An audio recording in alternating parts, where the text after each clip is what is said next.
மீன் பார்த்தாச்சா? பிள்ளைக்கு இன்னைக்கு நண்டு வாங்கியாச்சு, வாழை மீன் வாங்கியிருக்கேன். நண்டு சாப்பிட மாட்டீங்களா? நண்டு சாப்பிடக்கூடாதுமா. பிள்ளைக்கு மீன் வச்சு சாப்பாடு தருவேன், சரியா? எடுத்து தருவேன். எப்போ இங்கே பாருங்க, என் ட்ரெஸ் எல்லாம் வச்சு கட்டுறா.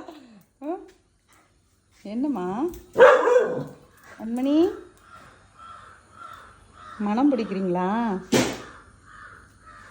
பார்த்தீங்களா, எல்லாரும் உன்னோட ஓன் வாய்ஸை போட சொல்லியிருக்காங்க. மீன் வாங்கும்போது நீங்கள் எப்படி சவுண்டு போடுறீங்கன்னு. கண்மணி எப்படி வேணும்? இது பார்த்தீங்களாங்க, மீன் வாங்கணுன்னு பிள்ளைக்கு இருக்கிற சந்தோஷத்தை. சரி, அம்மா வேலை பார்க்குறேன், ரெடி பண்ணிவிட்டு பிள்ளைய கூப்பிடுவேன், சரியா? பாருங்கங்க, இது தேவையப்பா. பார்த்தீங்களா, என்னை பிடிச்சி இடித்து